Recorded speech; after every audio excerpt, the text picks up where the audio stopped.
Hello everyone, and welcome back to the channel. Today, we're journeying to a quiet suburban street in Amityville, a small town on Long Island, New York. At 112 Ocean Avenue stands a beautiful, large Dutch colonial house. From the outside, it looks like the perfect family home.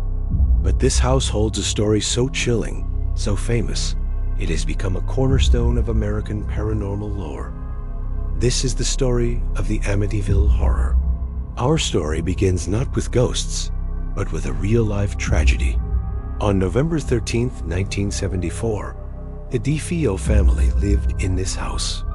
In the dead of night, the eldest son, 23-year-old Ronald Butch DeFeo Jr., took a high-powered rifle and systematically murdered his entire family as they slept. His parents, Ronald Sr. and Louise, and his four younger siblings, Dawn, Allison, Mark, and John Matthew. The crime was brutal and shocking, shaking the peaceful community to its core. When questioned by police, Butch DeFeo's story changed multiple times. He initially claimed a mob hitman was responsible, but eventually confessed. He later claimed he heard voices in the house telling him to do it. This single terrifying detail would become the seed for the horror story that was about to unfold. He was convicted of 6 counts of second-degree murder and sentenced to 6 consecutive sentences of 25 years to life in prison. The house at 112 Ocean Avenue was now empty, stained by a dark and violent past.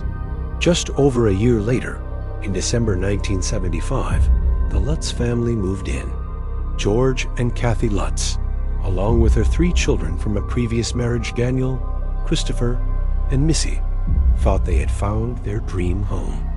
They bought the house and all its contents for a bargain price of $80,000, fully aware of the tragedy that had occurred there. They hoped to build a happy life within its walls. They would only last 28 days. From the moment they moved in, the Lutz family claimed they were terrorized by supernatural forces. Their experience would become the basis for the best-selling book, The Amityville Horror, and a string of blockbuster movies. The reported phenomena started subtly and then escalated dramatically. George Lutz would wake up every morning at 3:15 a.m., the estimated time of the DeFeo murders, feeling an inexplicable chill. The family experienced swarms of flies in the dead of winter, even in rooms where windows were sealed shut.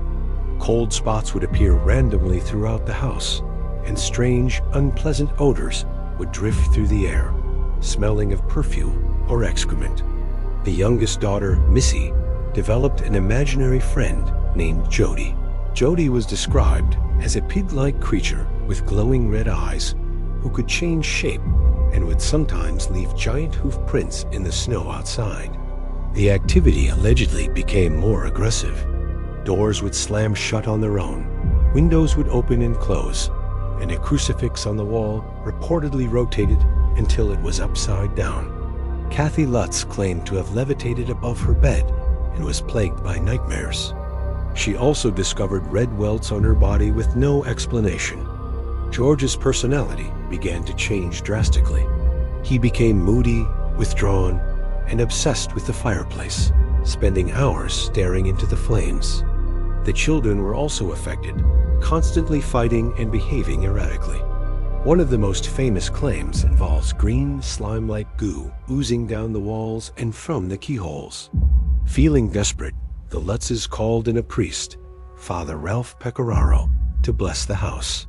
According to their account, as the priest entered a second-floor room and began to sprinkle holy water, an unseen booming voice commanded him to get out. The priest was allegedly slapped by an invisible hand and later developed blisters on his hands and a high fever. He warned the Lutzes to stay out of that particular room, which had been the bedroom of Mark and John Matthew DeFeo.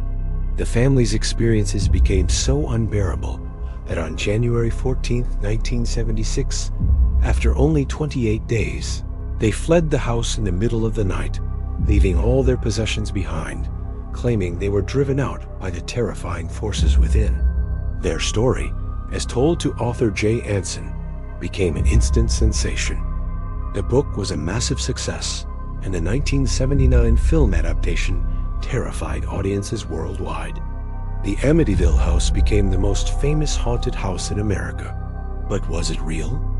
This is where the story gets complicated. Almost immediately after the book's release, critics and investigators began to pick the story apart. The debate over whether the Lutz's experience was a genuine haunting or an elaborate hoax began, and it continues to this day. Let's look at the skeptic's side. William Weber, Ronald DeFeo Jr.'s defense attorney, came forward and claimed the entire story was a fabrication. He stated that he, along with the Lutzes, concocted the story over several bottles of wine. The plan, he said, was to create a sensational tale to help with a potential new trial for DeFeo, with the hope that a story of demonic possession could lead to an insanity plea. Weber claimed they took the known facts of the DeFeo murders and embellished them with classic horror tropes. He even sued the Lutzes for a share of the profits from the book and movie, though the case was eventually settled out of court. Investigators also found inconsistencies in the Lutzes' claims. For example, records showed no snow on the ground on the days they claimed to have seen hoof prints. The priest, Father Pecoraro, largely remained silent, but his statements in a sworn affidavit to a judge were much less dramatic than what was portrayed in the book. He confirmed he had a conversation with George Lutz, but downplayed the get-out voice and other supernatural occurrences. Local police records showed no calls from the Lutz family during their 28-day stay, which seems odd for a family claiming to be under such a terrifying siege. Even the iconic eye-shaped windows of the house, which looked like they were watching you, weren't original to the house. They were a later addition. But then there's the other side.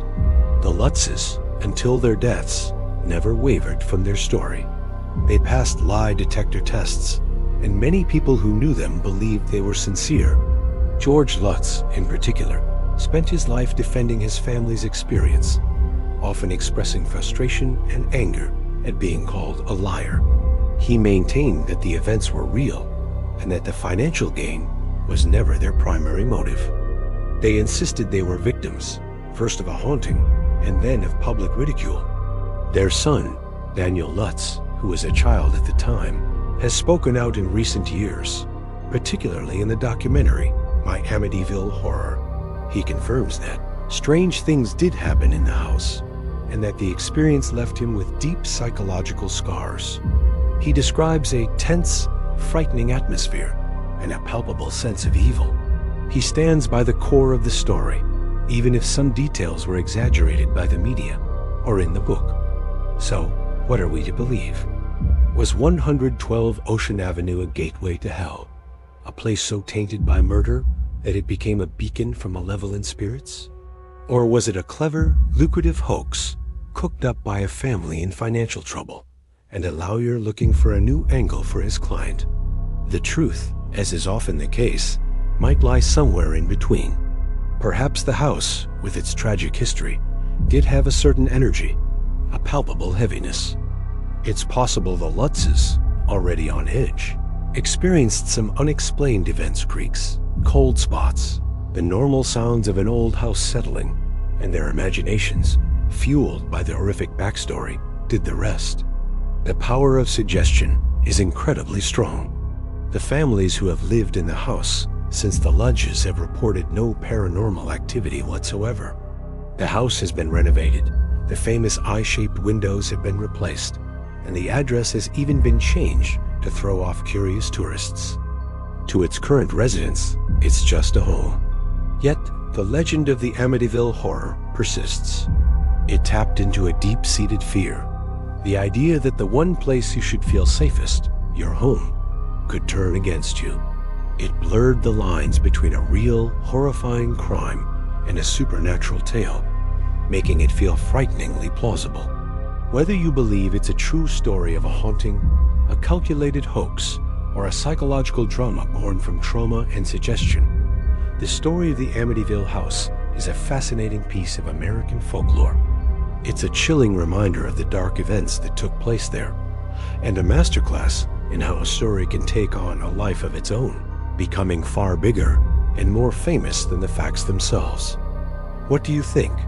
Was the Lutz family truly terrorized by a demonic force? Or did they craft one of the most successful ghost stories of all time? Let me know your theories down in the comments. Thanks for watching, and if you enjoyed this dive into the paranormal, be sure to like and subscribe for more mysteries.